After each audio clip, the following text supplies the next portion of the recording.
राधे राधे राधे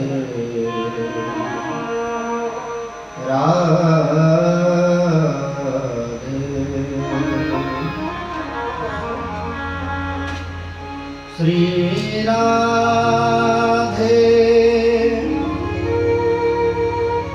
श्री राधे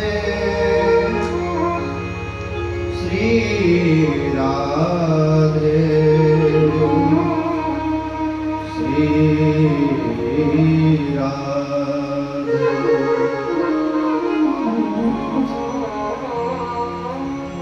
सच्चिदानंद रूपाय विश्वोत्पत्त्यादिहेतवे तापत्रय विनाशाय श्रीकृष्णाय वयं नमः।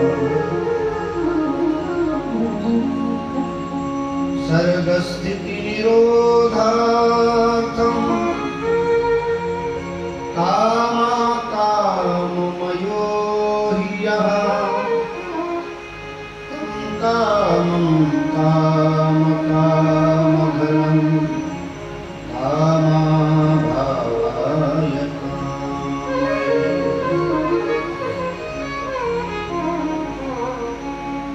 यत्कामनीते निकलापकुञ्चितः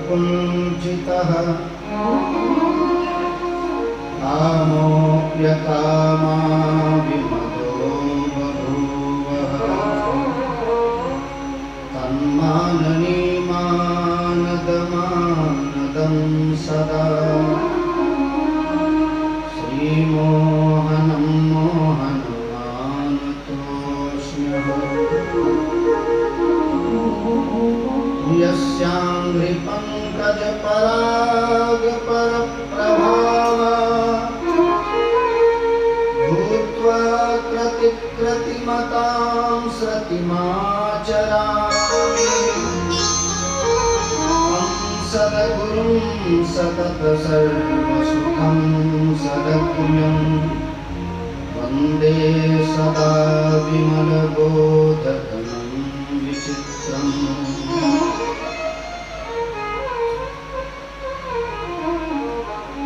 गङ्गातरङ्गरमणीयजटाकलापं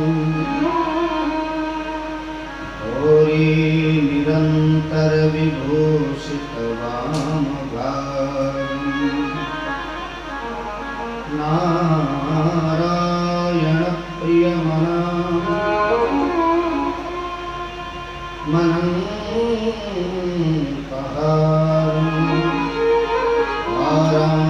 वाराणसीपुरपतिं भज विश्वनाथं नारायणप्रियमनङ्गमदापहारं वाराणसीपुरपतिं भज विश्वनाथं। राधा मेरी स्वामिनी मैं राधे तेरो दास जन्म जन्म मोह दीजियो श्री वृंदावन मेरे मनमोहना पलक ढाप तुम्हें ना मैं देखूं और को ना तुम्हें देखन दे ना मैं देखूं और को ना तुम्हें देखन दे।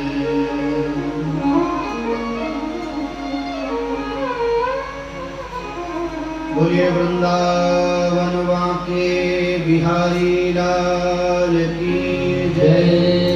श्री सद्गुरुदेव भगवान की जय। श्रीमद् भागवत महापुराण की जय। श्री यमुना मैया की जय। पुरुषोत्तम मास की जय। सत्य सनातन धर्म की जय। जय जय श्री राधे, जय जय श्री राधे।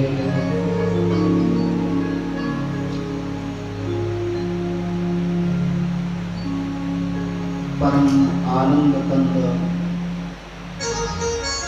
भक्तवत्सल करुणावत्सल दीन बंधु दया सिंधु भगवान श्री बांके बिहारी के पाद पंकजों में बार बार वंदन। प्रातः स्मरणीय अर्चनीय वंदनीय पूज्य श्री सद्गुरुदेव भगवान के चरणों में कोटिशः प्रणाम। भगवान की कथा में बैठ करके भगवान की कथा का स्वादन लेने वाले आप सभी श्रोताओं को भगवत स्वरूपों में देखते हुए हृदय से वंदन, हृदय से नमन।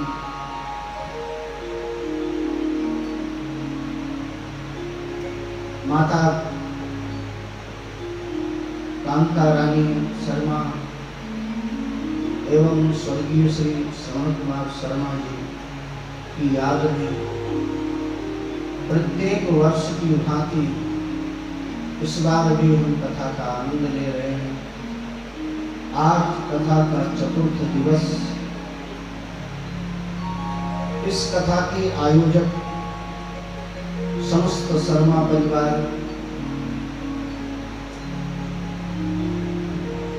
और उनके समस्त स्वजन, समस्त पारिवारिक जन जो बड़े मनोयोग के द्वारा इस कथा को करा रहे हैं। सच में यह परिवार बहुत ही धन्यवाद का पात्र है। आइए हम सब लोग सबसे पहले भगवान नाम संकीर्तन के माध्यम से जिह्वा को पवित्र करें। इसके बाद में सब लोग बैठ करके भगवान की कथा का स्वागत करें। बोलिए भक्तवत्सल भगवान की जय। जय श्री राधा, जय श्री कृष्ण, श्री राधा कृष्णाय नमः। जय श्री राधा, जय श्री कृष्ण, जय राधा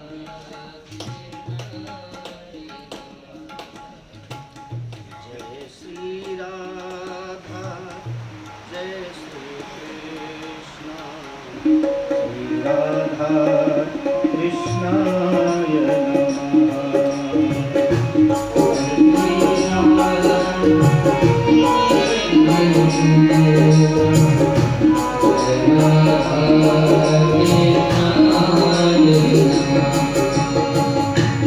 चंद्रमुखी चंचल चित चोरी सुधर सांवला सूरत भोरी।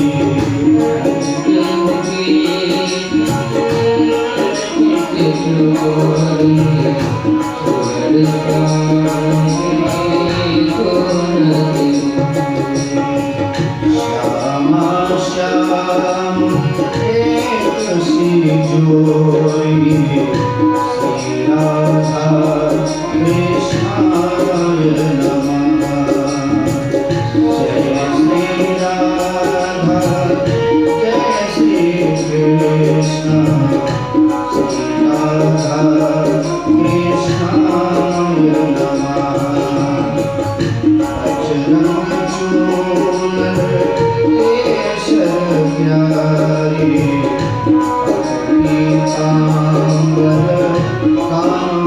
Radha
Yes.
बोलिए वृंदावन बिहारी लाल की जय। जय जय श्री राधे, जय जय श्री राधे।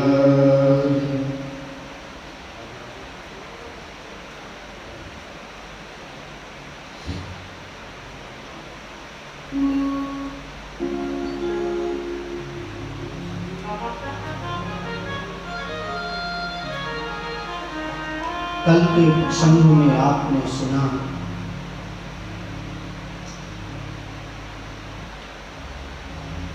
हिरण्यकशिपु ने पूछा प्रहलाद से, बता तेरा भगवान कहाँ है? प्रहलाद जी ने कहा, पिताजी कहाँ नहीं, क्या इस खंभे में भी है? वासु यदि सर्वत्र, यदि वह सब जगह रहता है, इस खंभे क्यों न दृश्यते, तो फिर इस खंभे में क्यों नहीं दिखाई दे रहा?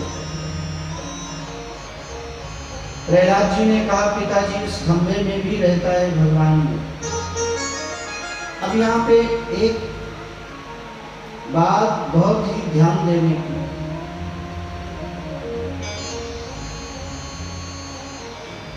हमारे जीवन में यदि प्रहलाद जैसा विश्वास हो जाए तो भगवान कभी भी कहीं भी मिल सकते।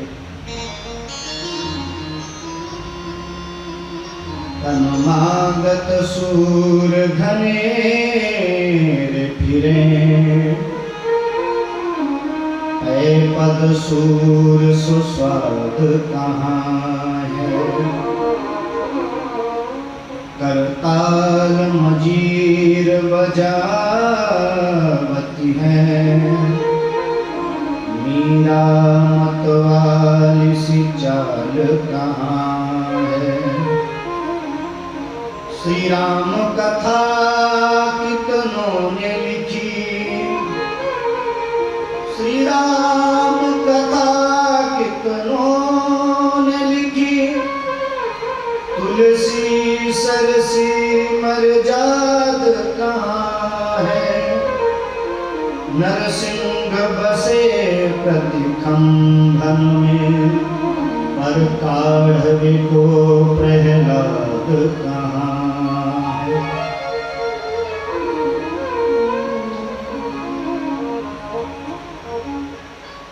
भगवान आते हैं, हिरण्यकशिपु का उद्धार करते हैं। यह प्रहलाद के विश्वास का ही चमत्कार था। हम लोग घर में जो स्वरूप ला करके भगवान का रखते हैं,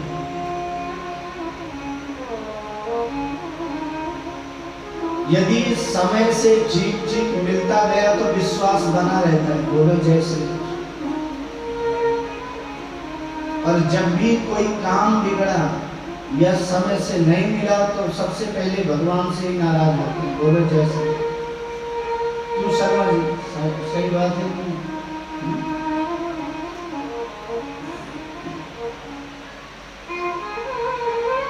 कई लोग हम लोगों को मिलते रहते, एक ने कहा महाराज जी हमने पूजा वूजा सब छोड़ दिया। हमने उससे पूछा कि कारण बताओ भाई। हमारा काम भगवान ने बिगाड़ दिया। उस फैक्ट्री में इतने लाख रुपए लगाए थे, बड़ा घाटा हो गया। अच्छा भाई कितना घाटा हुआ? उसने कहा महाराज जी पूरा 25 लाख रुपए का घाटा हुआ। उसकी पत्नी पास में खड़ी थी। उसने कहा महाराज जी घाटा घाटा कुछ नहीं हुआ, बस इन्होंने और इनके मित्र दोनों ने बराबर बिजनेस किया था, उससे 50 लाख का फायदा हो गया, इसे 25 को, तो ये दुखी नहीं। बोले जय श्री कृष्ण। अरे भाई, जितना जिसके प्रारब्ध में है उतना ही मिलता है। समय से पहले प्रारब्ध से ज्यादा ना आज तक किसी को कुछ मिला है ना आगे मिले।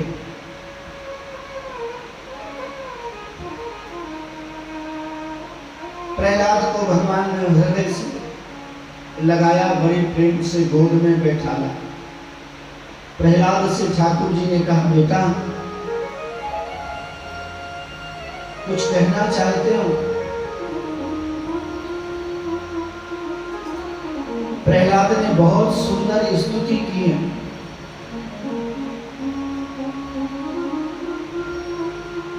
नृसिंह पुराण में एक प्रसंग आता है,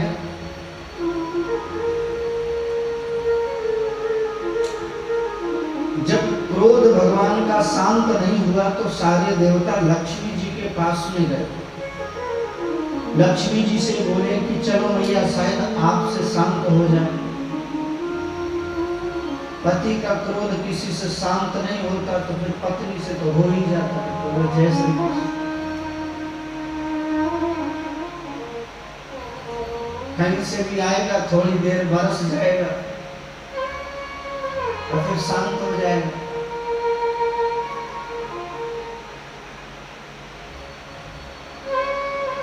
अच्छा, ऐसा प्राय होता क्यों? प्राय करके आप देखते हैं पति बाहर से टेंशन से आया, घर में बरस पड़ा,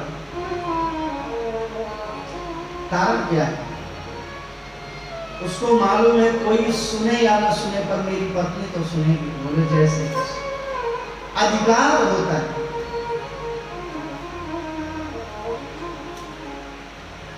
और कोई ना कोई समाधान भी बताएगा। जब पति को ज्यादा गुस्सा होना, उस समय पत्नी पूर्ण रूपेण ठंडे दिमाग से ठंडा ठंडा कूल उस समय शांत हो जाए तो झगड़ा फिर बढ़ नहीं सकता। और जब पत्नी का टेम्परेचर हाई हो तो पति उस समय साइलेंट हो जाए। बोले जय श्री कृष्ण। और दोनों बोले तो फिर साइलेंट की जगह वायलेंट हो जाएंगे। बोले जय श्री कृष्ण।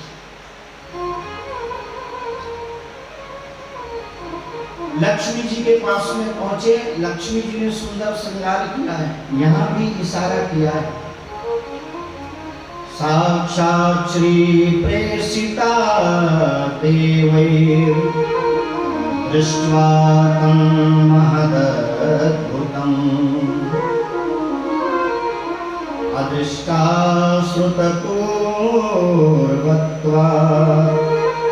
सनोपेयाय संकिता। सनोपेयाय संकिता। लक्ष्मी जी ने सुंदर श्रृंगार किया, हाथ में थाली लिया, आरती सजाई, भगवान के पास में पहुंची। आरती का नियम है, सबसे पहले 4 बार चरणों के सामने, 2 बार नाभि के सामने, 1 बार मुख के सामने और 7 बार सर्वांग करना चाहिए। जब तक पैरों से आरती करती रही तब तक ठीक था, नाभि के सामने आई तब तक ठीक था। और जैसे ही थाली को भगवान के मुख के सामने किया, ठाकुर जी ने एक ओंकार लगाई, लक्ष्मी जी ने थाली वहीं पर छोड़ा, भजना प्रारंभ किया। देवताओं ने कहा मैया हमारा क्या होगा? लक्ष्मी जी ने कहा पहले ये नहीं देख रहे हमारा क्या होगा? ऐसा स्वरूप तो हमने कभी प्रभु का देखा ही नहीं है। अब आप विचार करें, जो लक्ष्मी जी से प्रसन्न नहीं हुए, जो भगवान लक्ष्मी जी से प्रसन्न नहीं हुए, वो भगवान अपने भक्त प्रहलाद से प्रसन्न हुए। अभिप्राय क्या है? भगवान ये बताना चाहते हैं कि मैं सबसे ज्यादा अपने भक्त को चाहता हूं। भगवान ने गोदी में बैठाला है, बड़े प्रेम से सर में हाथ रखा।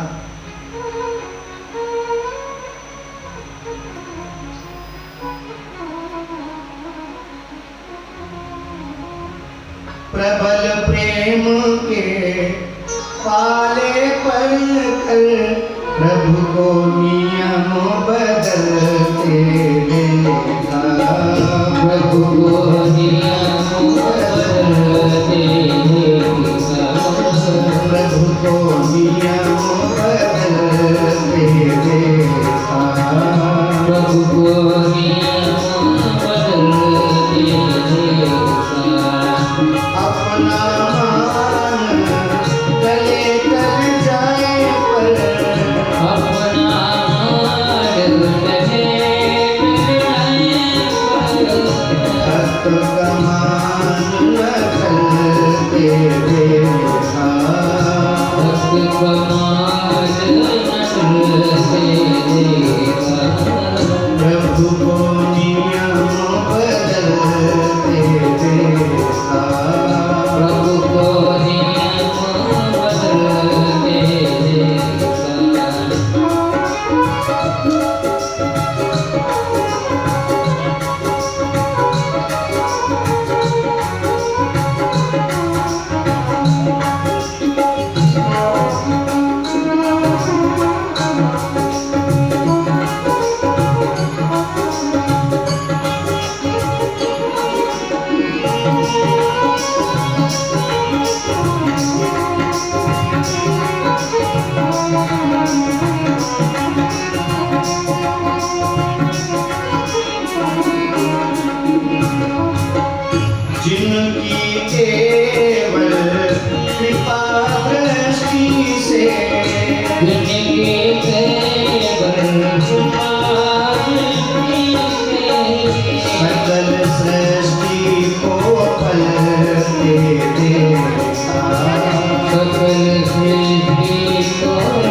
भगवान प्रहलाद के सर में धीरे धीरे हाथ घुमा रहे हैं, प्रहलाद से क्षमा मांग रहे हैं। स्वपाद मूले पतितं तमर्भकम्, स्वपाद मूले पतितं तमर्भकम्, विलोक्य देवा कृपया परिप्लुता, उत्थाप्य तच्छीर्ष्ण ददात् कराम्बुजम्, कालाहिवित्रस्तधियां कृताभयम्, कालाहिवित्रस्तधियां कृता।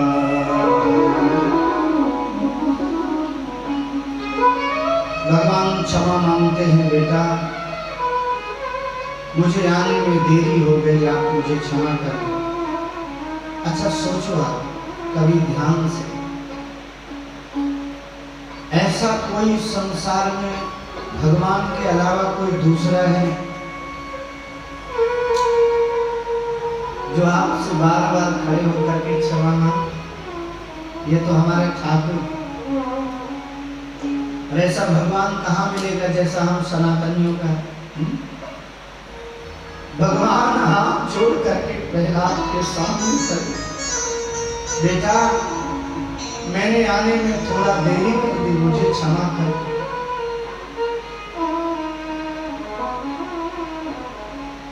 बोले प्रभु प्यारे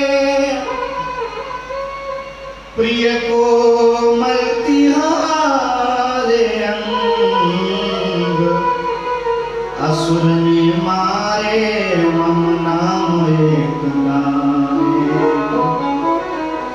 गिरते गिरायो पुनि जल में डुबायो, अग्नि में जलायो कमी राखी ना सताए, मंजुल मुखार बिंदु चूमी चूमी कहे प्रभु, क्षमा करो बेटा नहीं देर भैया। भगवान क्षमा मांगते। अच्छा आपने भक्तों को तो रोज रोते हुए देखा,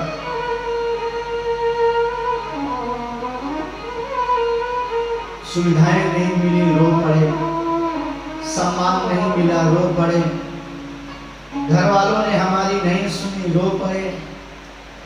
क्या कभी इसलिए रोना होता है कि भगवान की नहीं? आज ये पहला दृश्य है, भक्त तो रोता रहता है लेकिन आज भक्त और भगवान दोनों रो रहे हैं। भक्त इसलिए रो रहा है कि प्रभु मैंने कभी कल्पना भी नहीं की कि जब आप मेरे आंखों के सामने आएंगे तो मुझे उठाकर गोद में बैठा ले। और भगवान इसलिए रो रहे हैं कि बेटा हमें थोड़ा जल्दी आ जाना चाहिए।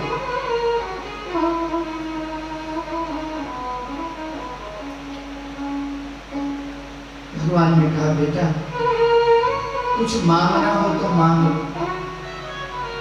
प्रहलाद जी ने कहा प्रभु इसके तरफा में यूं मसरूर हो जाऊंगा मैं, श्याम तुम होगे समा काफूर हो जाऊंगा मैं अगर मांगू तो मांगू तुम न देना कुछ मुझे, वरना आशिक नहीं मजबूर हो जाऊंगा मैं अगर देखूं तो देखूं तुम न मुझको देखना, तुमने अगर देखा मुझे तो मशहूर हो जाऊंगा मैं अगर चाहूं तो चाहूं तुम न मुझको चाहना, तुमने अगर चाहा मुझे तो मशहूर हो जाऊंगा मैं अगर तड़पूं तो जगत से बिंदु टपकाना न तुम, वरना आंखों से तुम्हारी दूर हो जाऊंगा। भगवान ने प्रहलाद को हृदय से लगा लिया।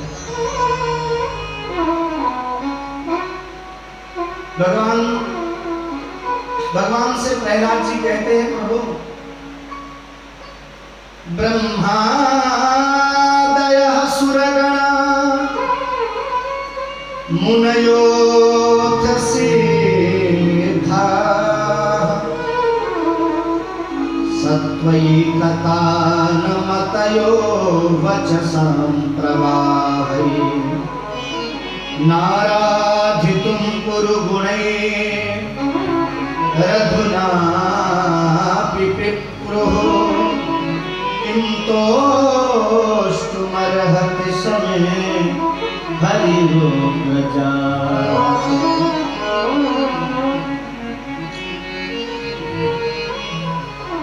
प्रहलाद जी कहते हैं, प्रभु ब्रह्मा गया सुरगणा मुनयोथ सिद्धा।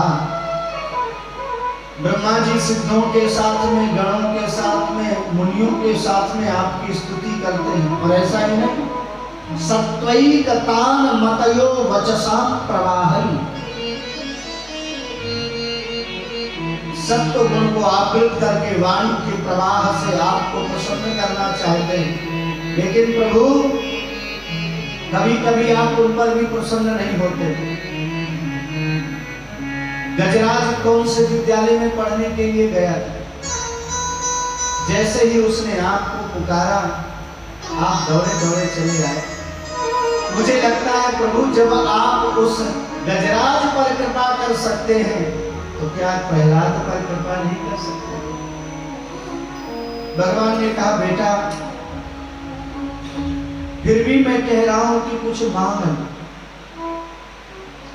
प्रहलाद ने कहा, प्रभु एक बार जिसकी मांगने की आदत पड़ जाती है ना, वो मांगता ही रहता है। बोले, जैसे चाह पैसों से आनों में आती रही, चाह आनों से रुपए बनाती रही, चाह रुपए से मोटर मंगाती रही, चाह मोटर से होटल में जाती रही, चाह होटल में बोतल खुलाती रही, चाह क्या क्या न करती कराती रही।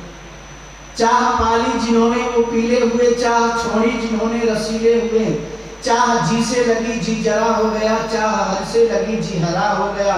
चाह उनकी हमको हरदम चाहिए, फिर वो अगर हमको चाहे तो क्या चाहिए? जब आप ही हमको मिल गए हैं प्रभु, तो क्या चाहिए?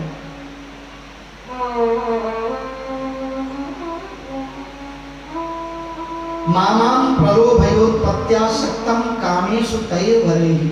प्रभु आप बार बार मुझे प्रलोभन दे रहे हैं, तो मैं प्रार्थना करता हूं आप आशीर्वाद दें, मेरी मांगने की प्रवृत्ति ही खत्म हो जाए।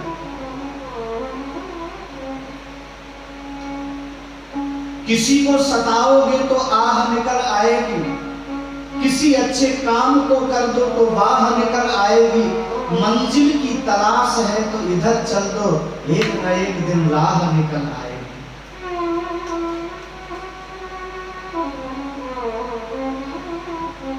प्रहलाद जी ने कहा, प्रभु मांगने की प्रवृत्ति को ही नष्ट कर। पर जब बार बार भगवान ने प्रहलाद से कहा तो प्रहलाद ने एक वरदान मांगा। प्रभु आप एक वरदान दे दीजिए। भगवान ने कहा, आप ही तो कह रहे थे हमें कुछ नहीं चाहिए।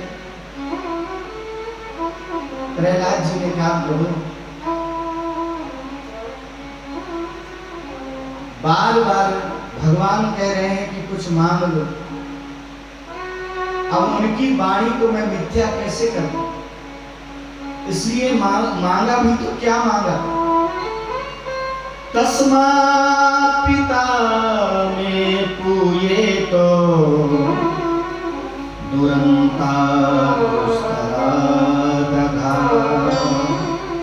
दुरंता दुस्तरा दघा। आप यदि वरदान देना ही चाहते हैं तो यही वरदान दे दें। मेरे पिताजी ने आपका अपराध किया है, आपके चरणों में निवास मिल जाए। भगवान ने कहा, इतने अपराध किए फिर भी आप निवास चाहते हैं?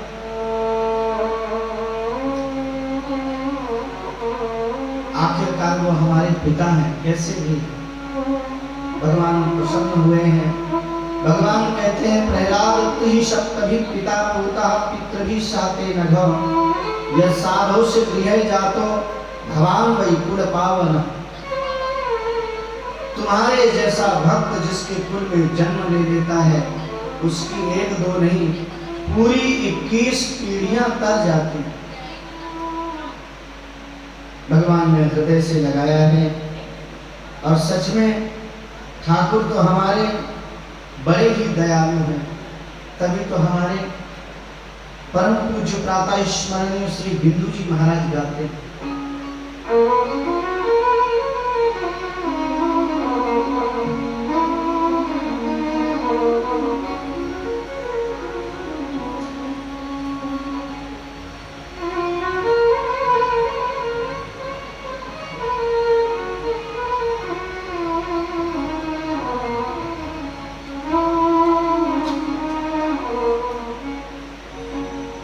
श्याम सुंदर अब तो हम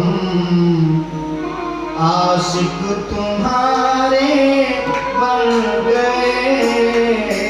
श्याम सुंदर अब तो हम आशिक तुम्हारे बन गए। श्याम सुंदर हम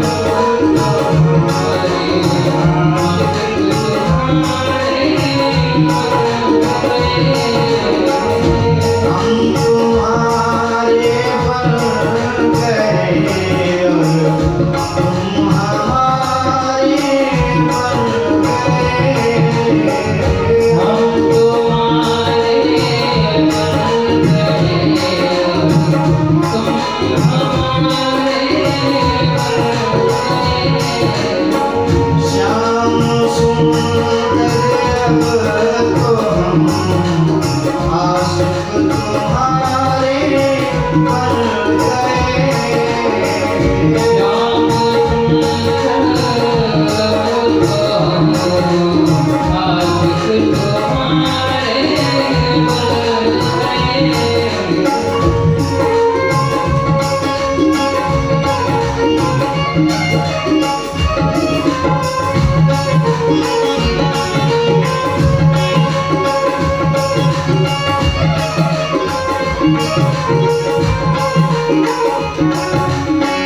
चले गए।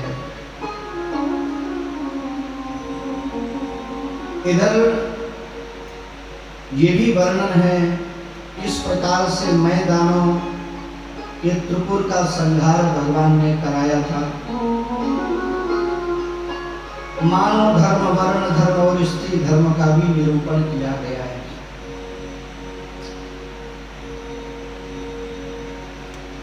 दीक्षित ने पूछा, गुरुदेव बताने की कृपा करें, ये सनातन धर्म किससे प्रारंभ हुआ?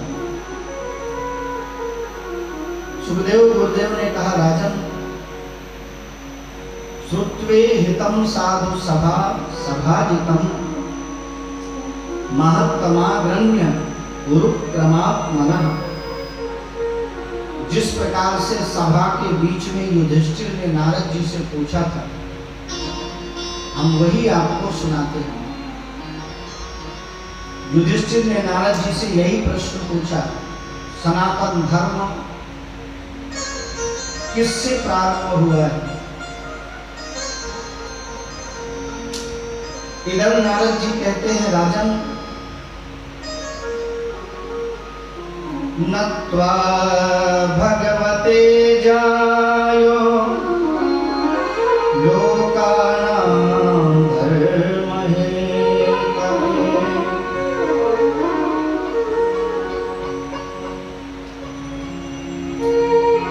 वक्षे सनातनं धर्मं नारायण मुखाच्छ्रुतम्।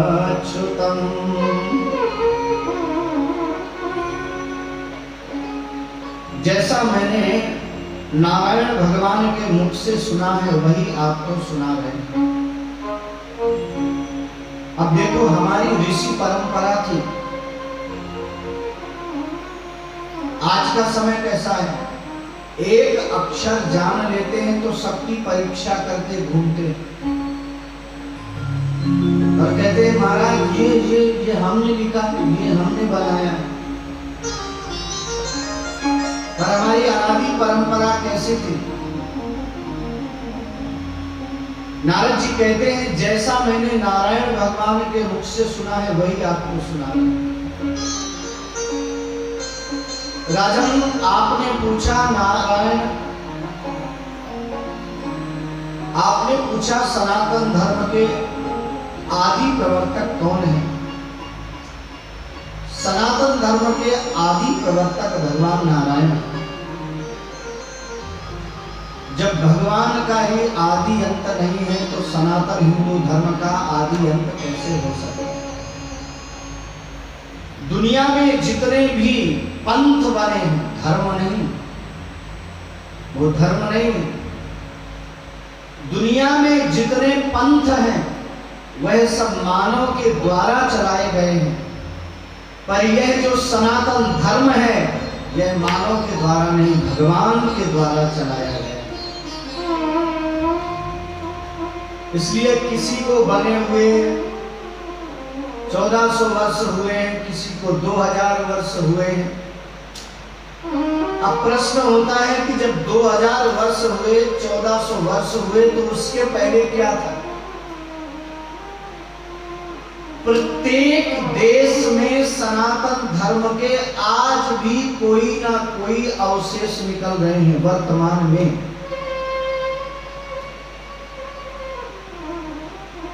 अन्य धर्मों के अवशेष क्यों नहीं निकलते?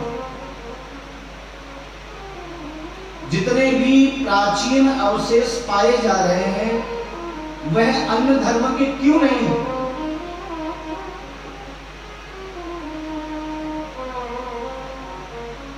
कई लोग कहते हैं, महाराज मूर्ति पूजन अभी से प्रारंभ हुआ है। नहीं जी, अब यदि अभी से हुआ होता तो 6000 वर्ष पुरानी अभी एक प्रतिमा मिली,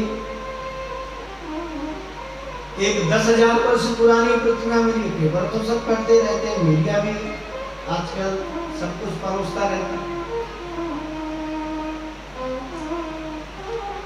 आप किसी भी देश का वर्तमान में जो सर्वेक्षण है पूछ करके देखिएगा, उसमें जहां भी कहीं पुरातात्विक विभाग के लोग खुदाई करते हैं उसमें भारत के ही अवशेष निकलते हैं, सनातन धर्म के ही अवशेष निकलते हैं। अब इससे ज्यादा बड़ा प्रमाण क्या हो सकता है? फिर भी किसी को दिखाई ना दे तो फिर क्या करें? तो सबसे पहले नारायण भगवान ने इस धर्म को प्रारंभ किया है। इसके नियम हैं सत्यम दया तपः शौचम तितिक्षेच्छा समो दमः अहिंसा ब्रह्मचर्यं च त्यागः स्वाध्याय आर्जवम्। सनातन हिंदू धर्म का पहला नियम सत्य बोलना चाहिए। जो वाणी का प्रयोग विचार करके करते हैं उनकी वाणी में सत्य का सामर्थ्य आ जाता है। जो अनर्गल बोलते नहीं हैं, जितनी आवश्यकता है उतना ही बोलते हैं। कई बार आप देखते हैं उनकी वाणी में ऐसा सामर्थ्य देखने को मिलता है। आपने कई संतों के विषय में सुना होगा, वो जैसा कह देते हैं वैसा हो जाता है। कारण क्या है? वाणी का संयम।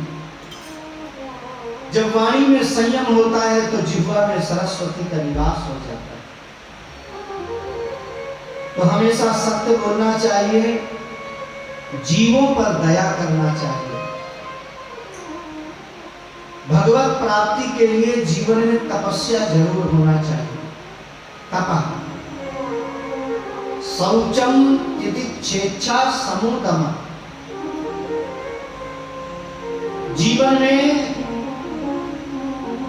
जितनी वस्त्र की आवश्यकता है, जितना भोजन की आवश्यकता है, उतना ही जीवन में पवित्रता और शुद्धता की भी आवश्यकता है।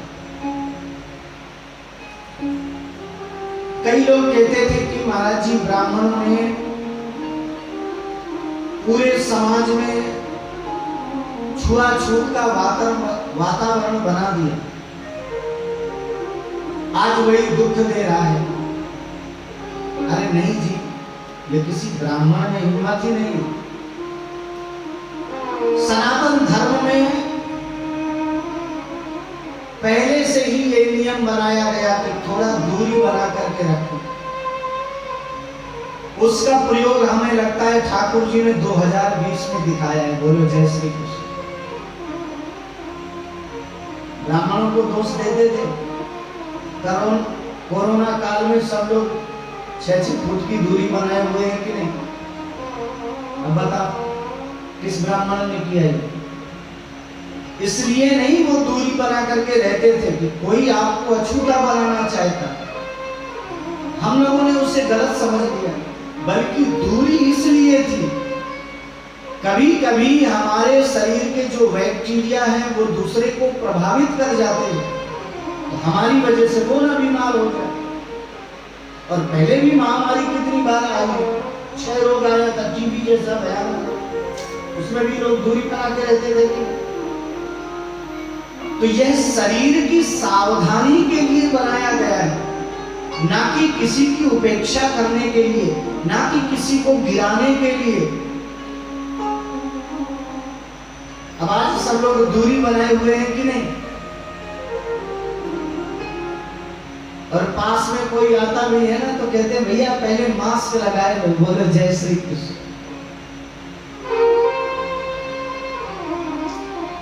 तो देखो जीवन में शौचाचार भी होना चाहिए। हम लोग बाहर से घूम करके आते हैं, वही वस्त्र पहने हुए रसोई में घुस जाएंगे, भगवान के घर में घुस जाएंगे, सब जगह घूमेंगे। बाहर से आप कहीं से भ्रमण करके आए तो सबसे पहले 1 लोटा जल लेकर के हाथ पैर धोने चाहिए। ये देखो हमारी प्राचीन परंपरा है और आज दिखाई दे रही है। डॉक्टर भी कहते हैं अच्छी तरह से बाहर से आओ तो हाथ धो लो, पैर धो लो, बोलो जय श्री कृष्ण। इसके बाद में आपको याद होगा प्राचीन समय, थोड़ा पहले का समय, हमारे माता पिता क्यों कहते थे, चल तू बाहर से घूम करके आए, कपड़े उतार, स्नान कर। वो इसी सावधानी के लिए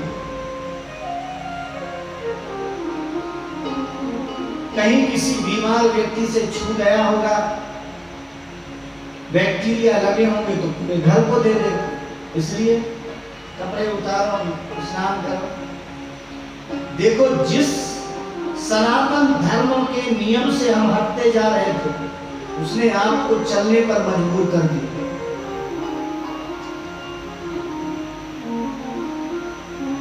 तो जीवन में शौचाचार होना चाहिए। बाहर से कभी भी भ्रमण करके आओ, हाथ पैर धोना चाहिए, हो सके स्नान करो, वस्त्र बदलो। कई लोगों को देखा जाता है शौच करके आते हैं और पूरा घर छूते घूमते। हमारे यहाँ नियम है, शौच करने के बाद तुरंत स्नान करना चाहिए, वो आपकी सुरक्षा के लिए। इसके बाद में जीवन में सम होना चाहिए, अहिंसा होना चाहिए, जीवों पर दया करना ही मानव मात्र का धर्म है। परहित सरिस धर्म नहीं भाई,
धर्म नहीं भाई,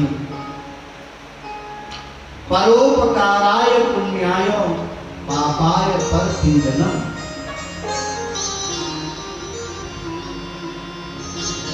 महर्षि वेदव्यास महाभारत में कहते हैं, दूसरे पर उपकार करना ही पुण्य है और दूसरे को पीड़ा पहुंचाना पाप है। परोपकाराय पुण्याय पापाय परपीडनम। तो यहाँ पर किस प्रकार से जीवन में अहिंसा होना चाहिए, इसका भी वर्णन है। ब्रह्मचर्य, त्याग, स्वाध्याय, आर्जव, संतोष, समुद्रिक सेवा। यहाँ पर क्रम से 27 नियम गिनाए गए हैं। पूछा महाराज, ब्राह्मण, क्षत्रिय, वैश्य और शूद्र, इनका धर्म क्या है? तब यहाँ पर एक एक वर्ण का धर्म बताते हैं, एक एक सूत्र। संस्कारा यदवच्छिन्नाः सदुजो जो जगादयम् विद्याध्ययनदानानि विहितानि द्विजन्मना।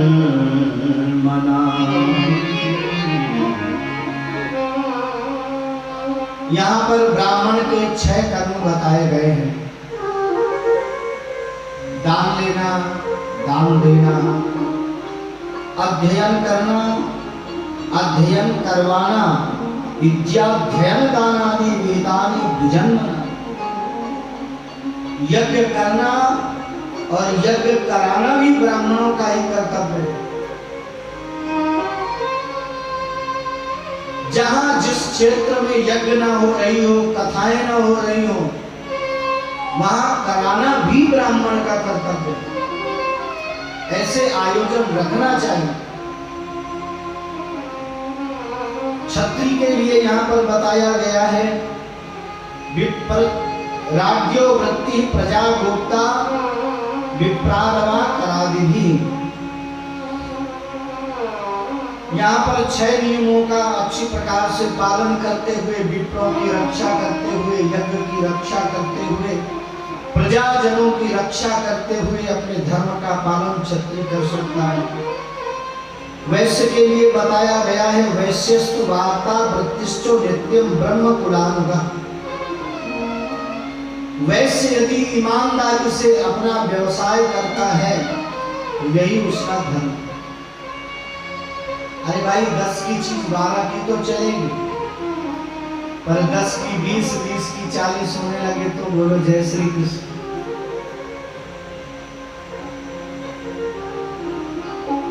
लॉकडाउन में आपने देखा है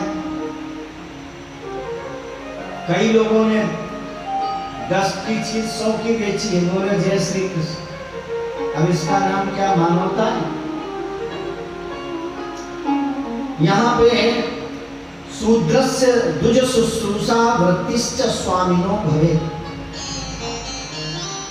शूद्र के लिए भी यहाँ पर आया है द्विज की शुश्रूषा, भगवान का भजन, स्वामी की उपासना और भगवत प्राप्ति भजन के माध्यम से ही नहीं हो सकती। यहाँ पर नियम बताया गया है ब्राह्मण, क्षत्रिय, वैश्य और अन्य सबका। ब्रह्मचारी के लिए नियम है 1 वर्ष से लेकर के 25 वर्ष तक ब्रह्मचर्य का पालन करते हुए गुरु जी के यहाँ पर निवास करें, विद्याध्ययन अर्जित करें। गुरु जी के आज्ञा अनुसार जो शिष्य जीवन जीता है वही उन्नति करता है। और लिखा हुआ है ब्रह्मचारी को ज्यादा सजना नहीं चाहिए। केशव प्रसाधनो मर्दन स्नापना व्यंजनादिकम। महाराज आज के समय तो कुछ कहा नहीं जा सकता, समय की विडंबना है। इसके बाद में 25 से 50 वर्ष का समय गृहस्थ का। सर्वश्रेष्ठ यदि आश्रम है कोई तो वह गृहस्थ आश्रम, क्योंकि गृहस्थ आश्रम में चारों पुरुषार्थ प्राप्त हो जाते हैं, अर्थ धर्म काम मोक्ष। गृहस्थ धर्म श्रेष्ठ क्यों है? गृहस्थ परिवार का भी पालन करता है। कोई अतिथि भूखा आ जाता है तो उसके लिए भी थोड़ा देता है। आपको इसका दर्शन करना हो तो नर्मदा माँ की परिक्रमा में चले जाओ। 3-3.5 किलोमीटर की परिक्रमा है। हम एक बार गए हैं, आश्चर्यचकित रह गए। 1-2 नहीं, हजारों संख्या में लोग परिक्रमा दे रहे, और कुछ नहीं, घर से कंबल लेकर के चलते हैं और एक कमंडल, और बाकी 6 महीने तक राशन कौन लेकर के जा सकते। बाकी भ्रमण करते हैं सब जगह, नर्मदा माँ के किनारे जो भी घर रहते हैं, ये जो भी वहां के निवासी हैं, सबको प्रसाद पवाते चलते हैं।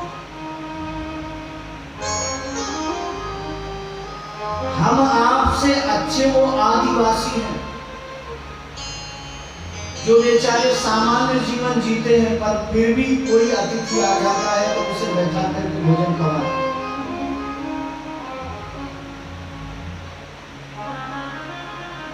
50 वर्ष के बाद में वानप्रस्थ का नियम बताया गया है। अच्छा, 50 में हिंदी की गिनती गिनो जरा, उसके पीछे क्या लगा है शर्मा जी? 50 के बाद की हिंदी की गिनती, हिंदी वाली 51, 52, सब में क्या लगा है? 1 लगा है कि नहीं? 54, 55, अभिप्राय क्या है? आपको गिनती बता रही है कि अब घर में नहीं, अब तो वन में रहने लायक है। बोलो जय श्री कृष्ण। वन का अभिप्राय ये नहीं कि घर द्वार छोड़ करके जंगल में पहुंच जाए, घर में निवास कर, लेकिन घर में वनवत जीवन व्यतीत करना चाहिए। वनवत जीवन का अभिप्राय क्या है? जो घर में मिल जाए प्रेम से पाओ, दुराग्रह नहीं होना चाहिए। बुढ़ापा में सबसे ज्यादा उसे कष्ट मिलता है जिसकी जवान ज्यादा चलती है। बोलो जय श्री कृष्ण।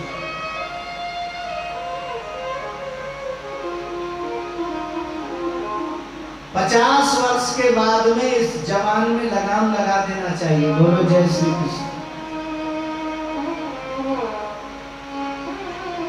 पर महाराज बुढ़ापे में जिह्वा बहुत तेज चलती है, हाथ पैर नहीं चलते तो मुंह ही चलता है। बोलो जय श्री कृष्ण। और महाराज मुंह दोनों तरफ से चलता है, ऐसा नहीं दिन भर बहू फिर ये ले आना, फिर ये ले आना, फिर ये ले आना। बोलो जय श्री कृष्ण। 50 वर्ष के बाद में आपको जो मिल जाए प्रेम से पाओ, भगवान का भजन करो। और 50 वर्ष के बाद में अपनी चाबी बहू को दे दो। बोलो जय श्री कृष्ण। वैसे तो कथा सुनेंगे सब में सर हिलाएंगे, महाराज जी बहुत अच्छी बात, पर जब चाबी का नंबर आ जाएगा तो मन ही मन सोचेंगे कि हमने चाबी दे दिया तो फिर क्या हो?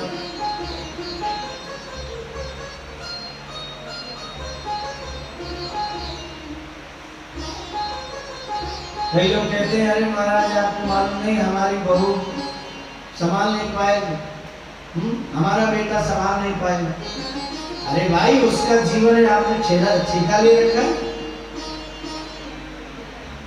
अपने जीवन में उसे रखना होगा तो रख लेगा, हटाना होगा हटा देगा, ये उसका जीवन है। तो 50 वर्ष के बाद में एक तो वाणी पर नियंत्रण हो जाना चाहिए, पदार्थों पर दृष्टि नहीं होना चाहिए, परमात्मा में दृष्टि होना चाहिए। जो पदार्थ से हट करके परमात्मा की ओर देखने लगता है, बस उसे सुख दुख कभी भी व्यापता नहीं। और फिर 50 से 75 वर्ष तक वनवत जीवन के बाद संन्यास। संन्यास का अभिप्राय सम्यक न्यासा, इंद्रियों का पूर्ण रूपेण निग्रह कर देना चाहिए। फिर तो सर्वत्र ब्रह्म दर्शन करते हुए बड़े भाव से समय व्यतीत करना चाहिए। अच्छा, जिनके हाथ से चाबी नहीं छूटती ना, आपने देखा होगा कि जब घर में कोई चला जाता है तो घर वाले क्या करते हैं? उसे कंधे में रख लेते हैं ना, और पीछे से एक व्यक्ति खड़ा होगा, उसने एक झोली में मखाने, कुछ पैसे डाल करके ऐसे ऐसे फेंकता हुआ चलता है कि अच्छा, मखाने ही क्यों फेंके जाते? मखाना फूला हुआ होता है कि हाँ? पीछे से कह रहा है बड़ा पूरे जीवन फूला फूला घूमता था, हाँ? लिए जा, ले। पीछे से पैसा फेंकता है, ले उठा के ले जा, ले लिए जा तो रहा है। जाएगा जब यहाँ से कुछ भी ना पास होगा, 2 गज कफन का टुकड़ा तेरा लिबास होगा।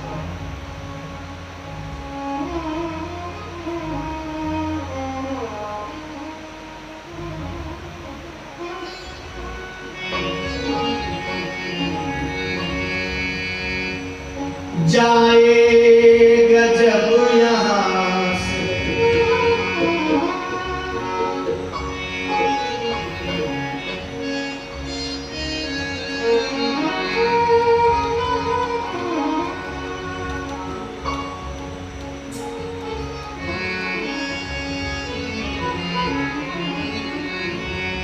जाएगा जब यहाँ से कुछ भी न पास होगा, 2 गज कफन का टुकड़ा तेरा लिबास होगा।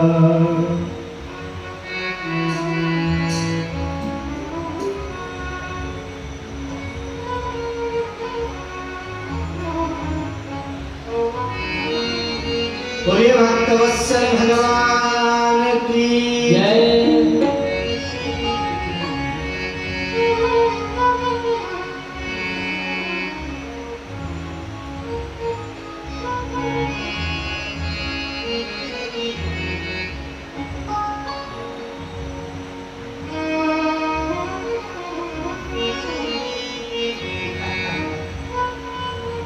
जय गोविंद जी।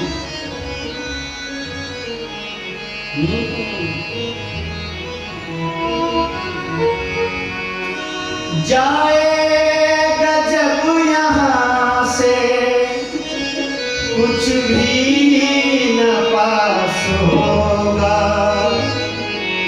2 गज कफन का टुकड़ा तेरा लिबास होगा। 2 गज कफन का टुकड़ा तेरा लिबास होगा।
गज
कुछ भी न पास होगा,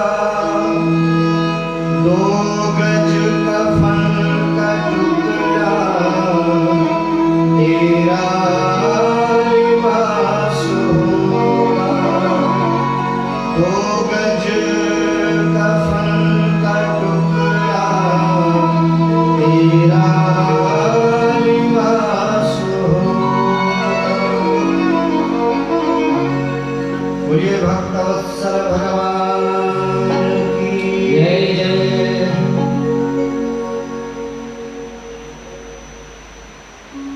नारद जी ने सनातन धर्म का वर्णन बड़े विस्तार से किया है। परीक्षित ने पूछा, गुरुदेव कौन कौन से मनुओं ने मनवंतर में राज्य किया है, कितने मनु हुए हैं, आप बताने की कृपा करें। सुखदेव गुरुदेव कहते हैं, राजन मनवोऽस्मिन् व्यतीता कल्पे स्वायंभुवा दयः आद्यस्ते कथितो यत्र देवादीनां च संभवः।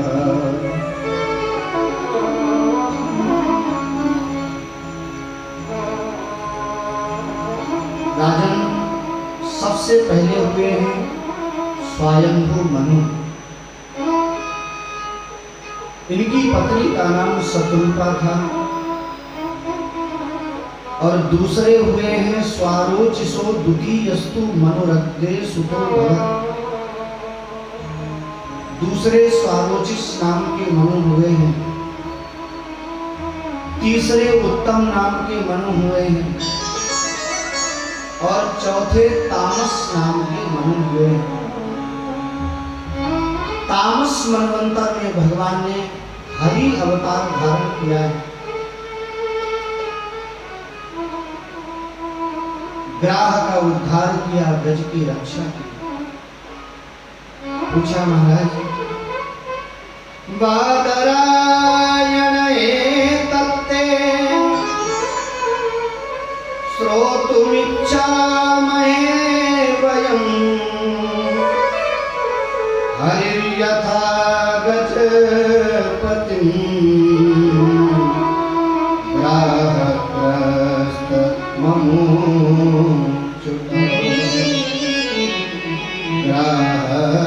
ग्राहग्रस्त ममुच।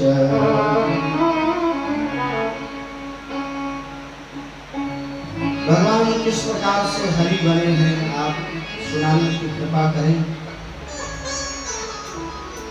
परीक्षित से सुखदेव गुरुदेव कहते हैं, राजन कथा ध्यान से सुनना, क्योंकि यह कथा समस्त जीवों की कथा है। एक त्रिकूट नाम का पर्वत था। एक हाथी पूरे परिवार के साथ में उसमें निवास करता था। यह त्रिकूट नाम का पर्वत कोई और नहीं है, यह संसार ही है, जो सतोगुण, रजोगुण और तमोगुण से बना हुआ है। यह हाथी कोई और नहीं, जीव ही है। अपने पूरे परिवार के साथ में निवास करता है। एक दिन हाथी ने पूरे परिवार को साथ में लिया, एक सरोवर में स्नान करने के लिए गया। जैसे ही सरोवर में स्नान करने लगा, एक ग्राह ने पैर पकड़ लिया। हम लोग भी घर में रहते हैं, गृहस्थ में रहते हैं, रात दिन विषय रूपी सरोवरों में स्नान करते हैं। ये भूल जाते हैं कि इसी विषय रूपी सरोवर में ग्राह रहता है, जिसका नाम है काल। काल जब समय आता है तो पकड़ता जरूर है। बोलो जय श्री कृष्ण। अब यहां पर आप विचार करो, उस ग्राह ने क्या पकड़ा? सबसे पहले पैर। और जब हमारा भी समय आता है ना, तो सबसे पहले पैर ही कमजोर होते हैं। बोलो जय श्री कृष्ण। जो एक बार में 10 किलोमीटर पैदल चलने वाले थे, वो 1 किलोमीटर नहीं चल पाते। अरे 1 किलोमीटर तो बहुत दूर की बात है, घर की सीढ़ियों से नीचे नहीं उतर पाते। सबसे पहले बुढ़ापा यहीं से प्रारंभ होता है, पैर कमजोर हो जाते। यदि आपके पैर बुढ़ापे में कमजोर हो जाए तो समझ जाओ भगवान कह रहे हैं कि अब एक जगह पर भजन करो। अच्छा बताओ, क्या हम भजन करते नहीं? फिर तो हम मार्केट जाएंगे, बढ़िया सी छड़ी लेकर के आ जाएंगे। कैसे नहीं चलेंगे? चलेंगे जरूर, चाहे किसी से भी चले। एक संत कहते हैं, भगवान आपको जीवन में 3 बार सावधान करते हैं।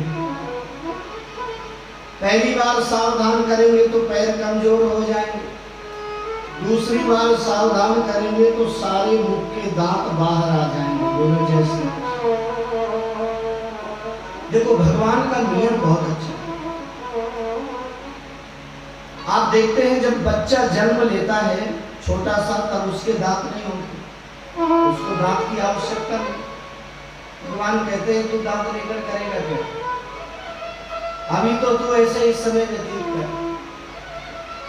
जब वह कुछ खाने लायक हो जाता है तो भगवान तुरंत नया सेब प्रदान कर देते। अब जैसे ही वह 6-7 साल 8 साल का होता है, भगवान कहते हैं कि देख भाई, अभी दांतों से आगे काम नहीं बने, क्योंकि हो सकता है तो न खाने वाली चीज भी खाए। खाते हैं कि गुटखा के पीछे पड़े रहते हैं, सुपारी के। भगवान कहते हैं हो सकता है कठोर चीजें खा, तब ये दांत वापस कर दे, दूसरे ले ले। बोलो जय श्री कृष्ण। तो भगवान वो वाले ले लेते हैं और फिर नए दे देते। लेकिन जैसे ही बुढ़ापा आता है, भगवान कहते हैं वापस करो। क्यों प्रभु, क्यों वापस करें? भगवान कहते हैं बुढ़ापे में जठराग्नि कमजोर हो जाती है, और जब तक तेरे पास दांत रहेंगे तो खाएगा नहीं, कुछ मानेगा नहीं। बोलो जय श्री कृष्ण। तो जल्दी से वापस कर। और जब तीसरी बार भगवान सावधान करते हैं तो आंखों में कम दिखाई देने लगता है। पर हम भी बढ़िया से चश्मा लेकर के आते हैं, पढ़ना चालू कर देते। और चौथी बार फिर भगवान सावधान नहीं करते, फिर कोई घंटी नहीं बजाते, फिर तो सीधे घंटा ही बजाते हैं। बोलो जय श्री कृष्ण। अंगम गलितम फलितम मुंडम दसन विहीनम जातम तुंडम दसन विहीनम जातम तुंडम।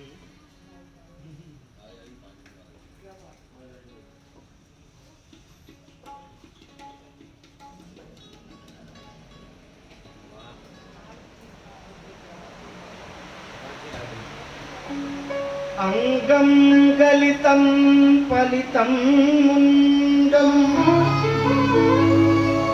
दसन विहीनम जातम तुंडम दसन विहीनम जातम तुंडम। अंग गलित हो जाता है, बार बार सिर हिलने लगता है। भगवत्पाद शंकराचार्य भगवान कहते हैं, भज गोविंदम भज गोविंदम गोविंदम भज मूढ़मते भज गोविंदम भज गोविंदम भज गोविंदम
सांवलिया तेरी याद न होवे दिल ही नहीं।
जैसे ही उस हाथी का पैर ग्राह ने पकड़ा,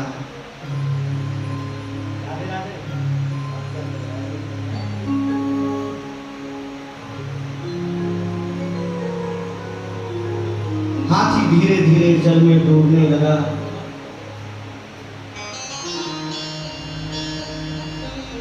उसने परिवार वालों की ओर दृष्टि किया। परिवार वाले 15 दिनों तक सुरक्षा करते रहे, अंत में सब छोड़ करके चले गए। अंत में उसने भगवान की ओर देखा है, भगवान को पुकारा है, और जैसे ही भगवान को पुकारा, भगवान दौड़े दौड़े आते हैं, गज का पैर पकड़ते हैं, ग्राह का उद्धार करते हैं। भगवान बताना चाहते हैं कि जो मेरे भक्त के भक्त का पैर पकड़ता है, मैं सबसे पहले उसका उद्धार करता हूं। इसलिए पहले ग्राह का उद्धार किया है भगवान ने, गज की रक्षा की। इंद्रद्युम्न नाम का यह राजा था, राजकाज छोड़ करके बैठा हुआ था। वहां से अगस्त जी आए, उन्होंने देखा राजा होकर के आचरण से हीन है, उन्होंने श्राप दे दिया है। कालांतर में वही इंद्रद्युम्न नाम का राजा हाथी बना है। यह ग्राह भू नाम का गंधर्व था। देवल ऋषि ने इसे श्राप दिया था। देवल ऋषि तपस्या कर रहे थे, इसने जल में जाकर के पैर पकड़ लिया। उन्होंने श्राप दे दिया तुम ग्राह हो जाओ। आज भगवान ने दोनों का उद्धार किया है। आगे चल करके किस प्रकार से भगवान ने समुद्र मंथन कराया है इसका भी वर्णन है।